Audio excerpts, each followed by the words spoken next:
Welcome back to the Deep Dive, the place where we sift through the sources so you can walk away instantly well-informed. Today we are tackling just a monumental figure, a man who really transcended sport to become this massive force in 20th century history. We are, of course, talking about Muhammad Ali. And, to call him simply a great boxer or even the greatest boxer, it just doesn't cut it. It's reductive. It really is. Our mission today is to move beyond that mythology of the greatest and to really unpack the pivotal moments of his life. We're going to explore how Cassius Marcellus Clay Jr. evolved from, well, an astonishingly gifted athlete into a radical, cultural, and religious icon. An icon who challenged the most powerful political institutions in America. And won. Okay, let's unpack this. Our sources today are, they're incredibly dense. They cover everything from the precise fight statistics. He was the only three-time lineal heavyweight champion, for starters. Right, all the way to his philosophical and religious transformations, and even the existence of secret government spying operations launched specifically against him. Yeah. It's incredible stuff. So the mission for you, the listener, is to understand the profound mechanism of his societal impact. Because Ali didn't just react to events. No, not at all. He dictated the terms of the conversation outside the ring. He mastered the art of shaping public narratives, even when those choices came at just an astronomical personal and professional cost. And that ability right there, that ability to manufacture leverage, to be his own PR machine and political spokesman, that's what makes him revolutionary. Absolutely. We aren't just discussing a man who was voted the Sports Illustrated Sportsman of the Century in 1999. And the BBC Sports Personality of the Century. Exactly. We are looking at a master tactician who used celebrity as a tool for profound moral and political change. So the story begins in Louisville, Kentucky. Cassius Marcellus Clay Jr. was born there in 1942. And that name, Cassius Clay, it became something Ali later, vehemently denounced. But the origins of the name itself tell you so much about the social landscape he inherited. Yes, sir. Well, his father, Cassius Sr., was named after a 19th century Republican politician and abolitionist. An abolitionist. So that sounds like a positive legacy on the surface. On the surface, yes. But it's this incredibly powerful historical collision embedded in his very identity. Because while the original Cassius Clay was an abolitionist, he was still, part of a system that upheld white supremacy in many ways. Ah, I see. And Ali later recognized that disconnect. He understood that his given name was ultimately tied to a lineage of property owners, not the African-American ancestry that defined his experience. And this is crucial context. It's the whole crucible. This environment, the Jim Crow South, was where his defiance was forged. And the sources point to specific formative experiences rooted right there in that environment. He grew up amid intense racial segregation, and two events in particular really stand out. The first one was being denied a drink of water at a store because of his race. Just a simple drink of water. His mother recalled that it really affected him. That seemingly small, everyday insult? Being denied a basic human necessity purely based on the color of your skin. It translates into this early burning sense of injustice. And that was followed by something far more horrific. Yes. The 1955 murder of Emmett Till, a 14-year-old black boy who was brutally killed in Mississippi. Our sources state that young Cassius was strongly affected by the crime.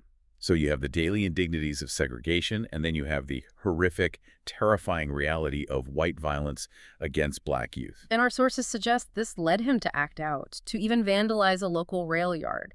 This wasn't just, a difficult childhood. It was a childhood witnessing systemic brutality firsthand. Exactly. So when we fast forward to his later radical political stands, you can trace the roots of that unwavering conviction right back to these moments. He realized early on that success within the established white system. Like winning an Olympic medal. Right. It did not negate the brutal realities of injustice he saw right there at home. So let's talk about the origin story of the boxing career itself, because the turning point was remarkably, almost comically mundane.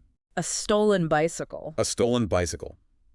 At age 12, he's fuming over the theft, and he confronts a police officer who also happened to be a boxing coach, Joey Martin, threatening to whoop the thief. And Martin's response was just perfect. He wisely tells this furious 12-year-old that he had better learn how to box first. And he took the advice. He started working with another coach, Fred Stoner, who helps mold that distinctive, quick dancing style. That unbelievable stamina. It's also a point of note that Ali attended Central High School, and he struggled immensely with reading and writing due to dyslexia. That detail is often glossed over, isn't it? It is, but it resurfaces years later during his draft classification, which is a critical moment we will definitely get to. His amateur career was just meteoric. Really? 100 wins and only 5 losses. And it all culminated in a light heavyweight gold medal at the 1960 Summer Olympics in Rome. He was an international hero. He was on top of the world. And then that glory just, it evaporated the moment he came back to segregated America. This is where we get that famous, though nuanced, anecdote. He was refused service at a whites-only restaurant upon his return to Louisville. And in a moment of just absolute despair and outrage, he claimed to have thrown his Olympic medal into the Ohio River. It's one of those stories that's almost too perfect to be true, and the sources give us the complexity here.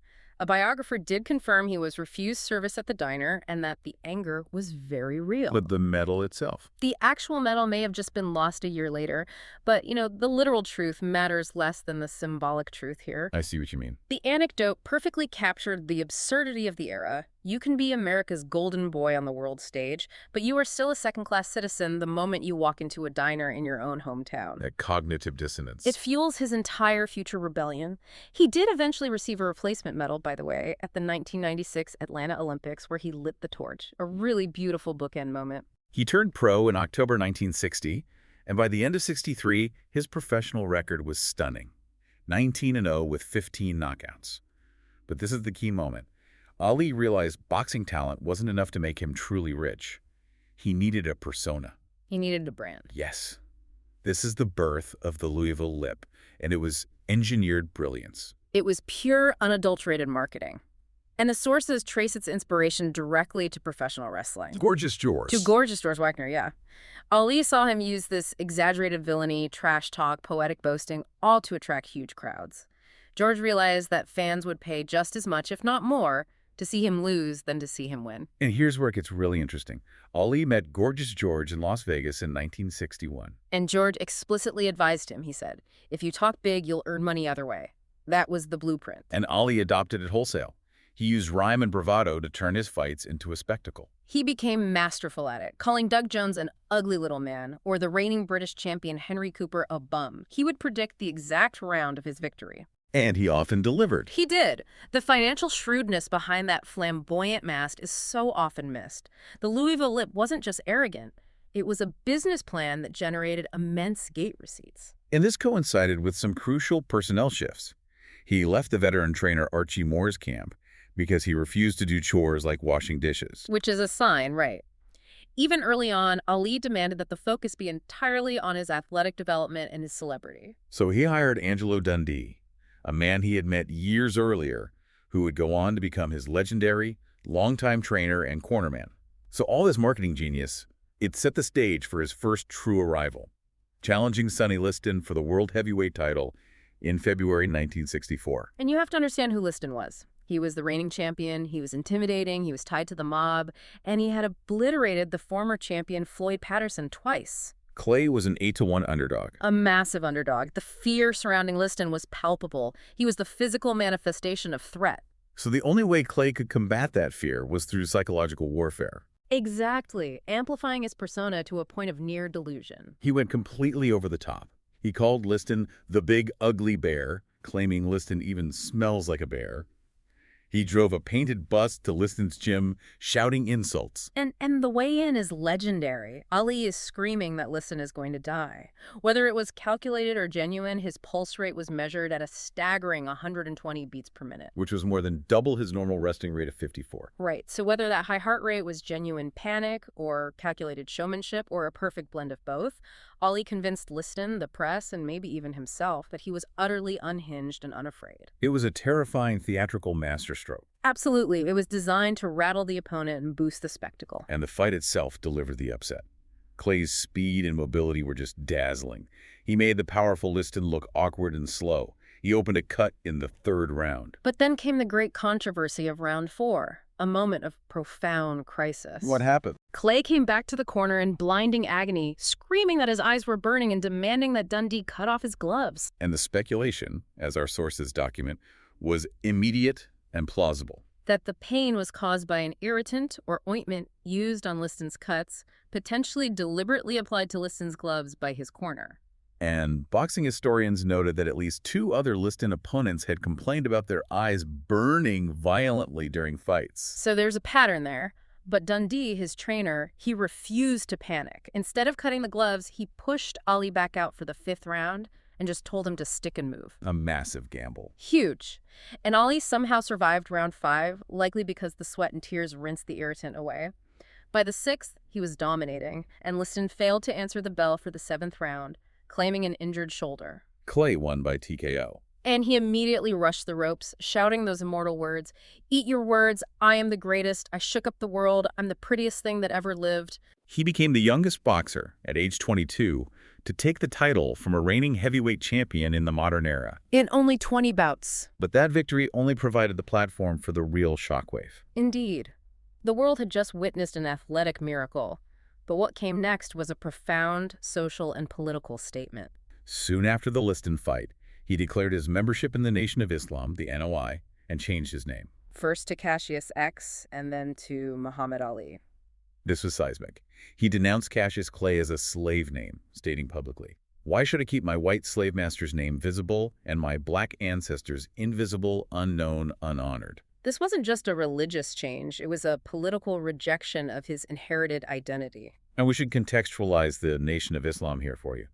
At that time, the NOI, led by Elijah Muhammad, espoused black separatism, self-reliance. And a theology that contrasted sharply with the nonviolent integrationist goals of the mainstream civil rights movement, championed by figures like Martin Luther King Jr. So for many, especially in the white establishment, the NOI was viewed as a radical, maybe even a dangerous organization. And Ali didn't shy away from this at all. He embraced the NOI doctrine, stating publicly, "My enemy is the white people, not Viet Cong or Chinese or Japanese." This alignment immediately made him a target of intense scrutiny and condemnation. So this is a critical point. The flamboyant talker, the Louisville lip. He had just staked his entire career, his wealth, his future, on a profound, deeply felt moral and religious truth. He used the platform created by the entertainer Cassius Clay to empower the revolutionary Muhammad Ali. And the controversies just spilled right back into the ring. The Liston rematch in May 1965 ended in the famous Phantom Punch, KO in the first round. In less than 2 minutes. Yeah. That punch remains one of the most debated moments in sports history.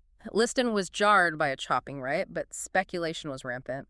Did he take a dive to pay off mob debts? Or was he reacting to death threats allegedly made by NOI associates? Exactly. And the chaos that ensued, Ali standing over him screaming, the confused referee Jersey Joe Walcott stopping the fight after Ali refused to go to a neutral corner, it only fueled the suspicion that this was anything but a clean sporting event.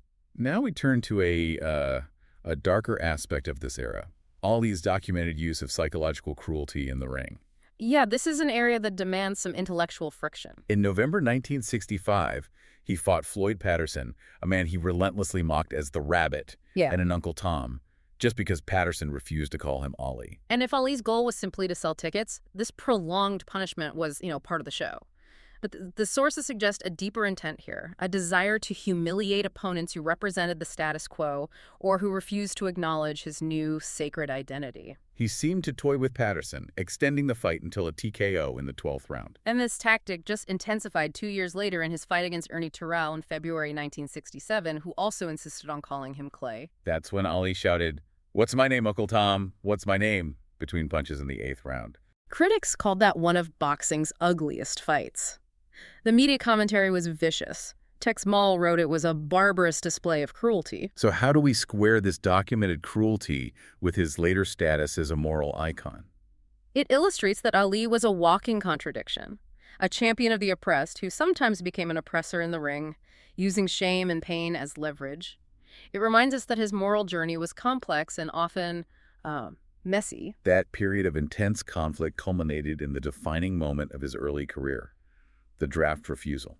Initially, in 1964, he was rejected from the draft. This was due to those substandard scores on the Armed Forces test, which was largely attributed to his dyslexia. And he had that great line about it. Oh, a moment of classic self-deprecating humor and honesty. "I said I was the greatest, not the smartest." But the U.S. Army lowered its standards in early 1966. They reclassified him 1A, making him eligible for service in the escalating Vietnam War. And when he was notified in April 1967, he refused induction in Houston, citing his religious beliefs based on the teachings of the Quran and his ethical opposition to the war. This is the moment that transformed him from a brilliant boxer into a global symbol of resistance. He stood up to the entire U.S. government, the military, the white establishment, everyone. And the defining quote, which resonated across the world, was a revolutionary statement. "I ain't got no quarrel with them Viet Cong. No Viet Cong never called me nigger." He explicitly connected the war abroad to the struggle for basic rights at home. And the consequences were immediate, severe, and utterly catastrophic for his career. He was stripped of all his titles, his boxing license was suspended. And in June 1967, he was convicted of draft evasion, sentenced to 5 years, and a $10,000 fine. He remained free on appeal, but he lost nearly 4 years of his physical prime, from age 25 to 29. His trainer, Angelo Dundee, later looked back on this period and said Ali was robbed of his best years. I mean, just imagine the fights we never saw, the potential lost, simply because he chose moral conviction over professional convenience. The cost of his protest was just extraordinary. So Ali's years in exile, from 1967 to 1970, are crucial to his legacy, even though he wasn't fighting professionally. Initially, he was arguably the most hated man in the country. He was frequently receiving death threats, public scorn. But as the anti-war movement and the civil rights movement intensified, public opinion began this slow, grudging shift. And he had the opportunity during those years to become something else entirely, a revolutionary orator. He transformed into a highly sought-after activist speaker, particularly on college campuses. He wasn't just talking about boxing anymore. No, he was advocating for African-American pride, self-determination, and racial justice. He delivered his famous Black is Best speech after being invited by the Black Power Committee at Howard University. And by 1970, he was receiving widespread acclaim from the Black political establishment. He even received the Martin Luther King Award, with Ralph Abernathy calling him a living example of soul power. So this exposure to intellectual circles and the subsequent shift in public sentiment, it made him a massive political threat. And the institutional response just underscores the severity of the situation. We know from declassified files that the U.S. government wasn't just interested in whether he ducked the draft. They were viewing him as an internal enemy. Wait a minute, a genuine threat to the state? Absolutely. Our sources confirm the National Security Agency, the NSA, placed his personal communications under surveillance in a secret operation codenamed Minaret. Wow. Furthermore, the FBI targeted him through the notorious COINTELPRO operations. They accessed and analyzed his personal records all the way back to elementary school. They were trying to find anything they could use to discredit or neutralize him. That level of state surveillance just underscores the true power of his political protest. That surveillance underscores the true stakes. And his legal battle finally ended in June 1971 with the Supreme Court case, Clay v. United States, which overturned his conviction. By a unanimous 8-0 decision. But it's important to note the nuance here, right? It is. The Supreme Court didn't necessarily validate the merits of his conscientious objection claim itself, but rather found fault with procedural grounds. The appeal board had failed to state clear reasons for denying his status. But the result was the same. The conviction was reversed, paving the way for his full return to the ring. And the return was explosive. Even before the Supreme Court decision, he secured a license in Atlanta in October 1970. Which led straight to the first legendary fight of his comeback, the fight of the century against Joe Frazier in March 1971. And this is while his appeal was still pending. Yes. The rivalry was intense and it was politically framed. Both men were undefeated and had legitimate claims to the title. And Ali, leaning heavily into his antagonistic persona, he framed the fight politically. He called Frazier a dumb tool of the white establishment and frequently called him an Uncle Tom. And this accusation deeply wounded Frazier, who felt he was being unfairly judged just for working within the system. The fight itself was brutal. It lived up to the massive hype.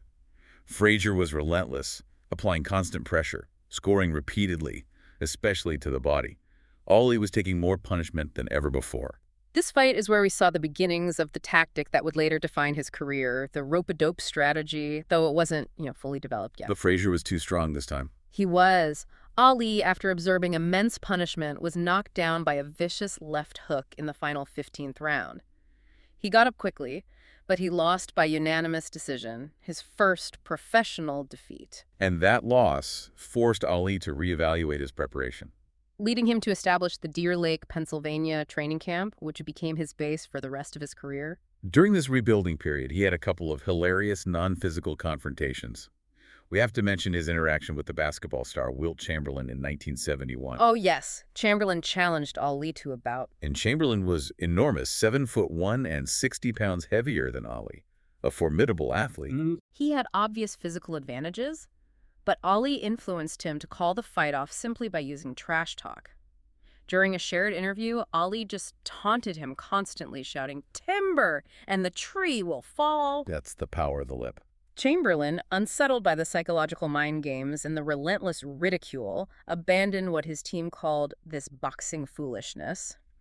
Ali won that fight without throwing a single punch. He followed that with wins in 1972, but 73 was a tough year. He suffered his second loss and a broken jaw against Ken Norton.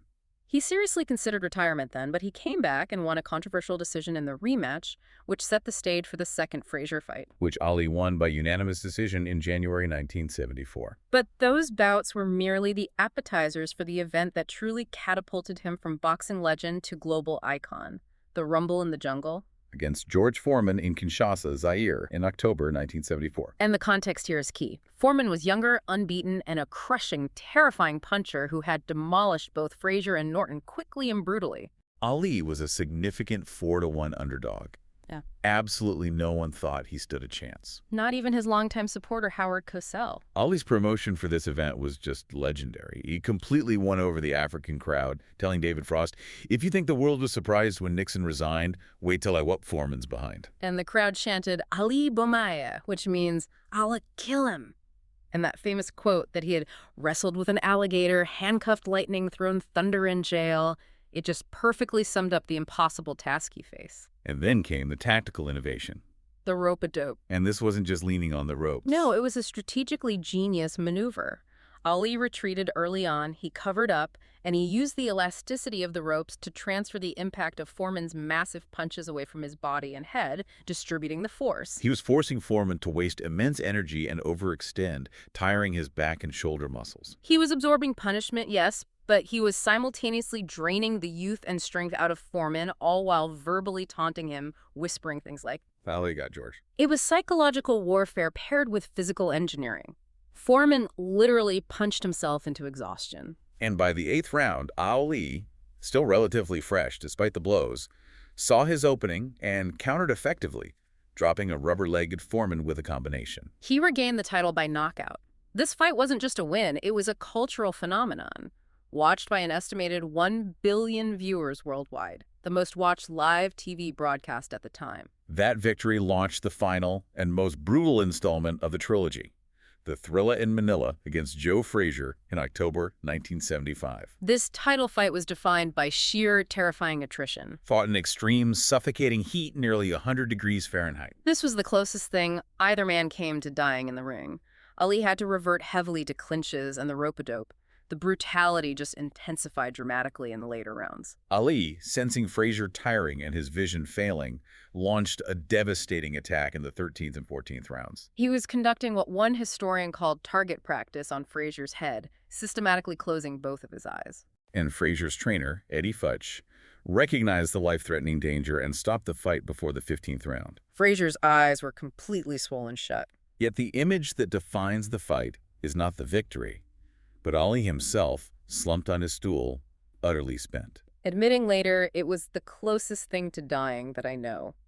This fight secured his legend, but it exacted a heavy, perhaps permanent price on his physical health. The Thrilla in Manila really seemed to drain the last reserves of his physical triumph. It really did. Although he defended the title several more times, his later career was marked by absorbing severe, unnecessary punishment. In May 1976, he defeated Richard Dunn, which was his last knockout win, and he used a Taekwondo-inspired move called the Aki Punch. Which was taught to him by Grandmaster Jahoon Rhee, who learned it from Bruce Lee. Amazing, but the physical danger signals were flashing red. They were. His September 1977 fight against Ernie Shavers, which he won by unanimous decision, saw him take heavy blows to the head. This fight proved to be a critical turning point. Why was that fight so significant in hindsight? It was significant because of the response of his corner team. His longtime doctor, Ferdy Pacheco, quit soon after because the New York State Athletic Commission issued a report showing Ali's kidneys were falling apart. Wow. Pacheco insisted Ali retire immediately, citing clear signs of neurological damage, but his warnings were rebuffed by Ali and his management team, and that led to the doctor's resignation.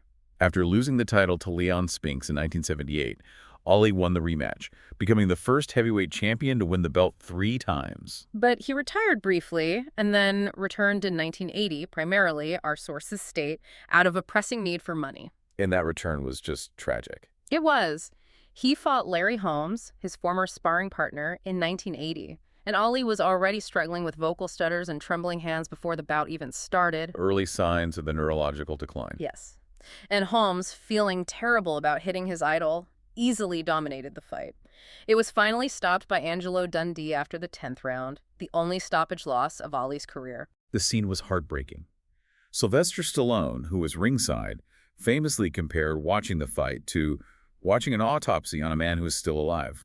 And this fight is widely believed to have accelerated or significantly contributed to the Parkinson syndrome he was eventually diagnosed with. He fought one final sad time against Trevor Berbick in 1981, losing a decision, having absorbed an estimated 200,000 hits throughout his career. He was diagnosed with Parkinson syndrome in 1984. Now, while he and the specialist physicians disputed that the syndrome was solely boxing-related, As many people get Parkinson's who never boxed. right, but the years of absorbing head trauma likely played a role.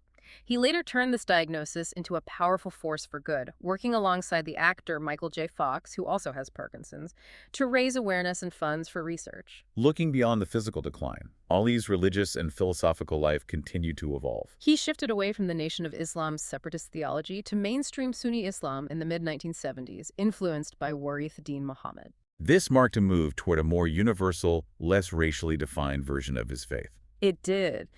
And later in life, his daughter Hannah noted he developed an interest in Sufism, the mystical branch of Islam, after reading the books of Inayat Khan. His convictions remained central, even as their expressions softened and broadened over time. And his commitment to faith was visible on the global stage, especially after 9/11. Yes, he stated publicly that Islam is a religion of peace and condemned jihadists as racist fanatics. His retirement was defined by his adherence to the Islamic duty of charity and good deeds. He helped feed over 22 million people afflicted by hunger worldwide. His humanitarianism, however, occasionally ventured into high-stakes diplomacy with fascinatingly mixed results. He proved that celebrity doesn't automatically translate into institutional capital. Not at all. Let's talk about the 1980 diplomatic mission. President Carter recruited Ali to persuade African nations to boycott the Moscow Olympics. Protesting the Soviet invasion of Afghanistan. But the mission was widely seen as a diplomatic disaster. Why was it such a failure? Well, the problem was the perceived disrespect of the diplomatic process. Ali, despite his global fame, lacked the specific political and institutional training for such delicate talks. The Tanzanian government was reportedly insulted that President Carter sent an athlete to discuss such a serious political issue. And one official famously asked if the U.S. would send Chris Evert to negotiate with London. That quote just perfectly encapsulates the disconnect. Ali, despite his profound convictions, was ill-equipped to explain complex geopolitical situations in a way that satisfied world leaders. It shows the limits to the power of pure celebrity. It does. Though he did manage to convince Kenya to boycott, the mission was largely a failure. However, he had a significant success in 1990. He traveled to Iraq before the Gulf War to meet with Saddam Hussein. And he successfully negotiated the release of American hostages held there, a mission he undertook without U.S. government support and despite receiving criticism from officials for even making the journey. And the sources reveal a fascinating, if sometimes contradictory, personal life alongside this unwavering humanitarian dedication. He was married 4 times, fathered 9 children. The duality here is complex. His first marriage ended over his wife's refusal to join the Nation of Islam, and the second and third ended due to his continuous infidelity. So the sources present Ali as a walking contradiction, a humanitarian and deeply religious man who struggled profoundly with faithfulness in his personal life. How do we reconcile this duality within the framework of his growing religious faith? It seems to show that even a man of such immense conviction was deeply flawed and human. Absolutely. Yet you see other moments of spontaneous, unwavering charity. His daughter Hannah recalls him fulfilling his charitable duties by spontaneously bringing homeless families home to stay in their guest room. And then there's the story of his daughter, Layla Ali. Right. Despite his previous outspoken opposition to women's boxing in 1978, his daughter Layla went on to become a highly successful professional boxer herself. And Ali attended many of her fights. It highlights that the man was always evolving. His deep-seated beliefs, particularly when confronted by the love for his family, could be tested and changed by reality. The impact Ali had outside of boxing is arguably as large as his achievements inside the ring. Oh, absolutely. He is rightly identified as a foundational pioneer of hip-hop and spoken word. So think about the specific techniques. His trash talk, his rhyming, his aggressive flow, and that confident, boastful delivery of his endless quotables. These techniques directly foreshadowed the foundational elements of classic MCs. For sure. His 1963 spoken word album, I Am the Greatest, was actually Grammy-nominated for Best Comedy Album. So there was immediate recognition of his rhythmic gift. Yes. Chuck D of Public Enemy referred to him as the original rapper, noting his freestyle skills, and braggadocio set the tone. Can you break down the technical connection for us? Well, if you listen to his early rhymes, he used simple but effective rhyme schemes, AABD or internal rhymes, often delivered over a steady rhythmic beat provided by the boxing reporters asking questions. This aggressive, narrative-driven rhyming style, which used cadence and wordplay for verbal dominance, was structurally adopted by early MCs like Curtis Blow, Run DMC, and later, figures like Jay-Z. He proved that verbal mastery was a marketable high-stakes sport in itself. And his phrases just permeated pop culture instantly. His phrase, different strokes for different folks, popularized around 1966, later inspired the title of the 1979 sitcom Different Strokes. His legacy isn't confined to entertainment, though. It's anchored in law as well, which is often overlooked by the mythology. What a great point. He was instrumental in the passage of the Muhammad Ali Boxing Reform Act in 2000. Which was designed specifically to protect boxers' rights, their welfare, and financial transparency in the United States. He was still fighting for the rights of the athletes who came after him long after he retired.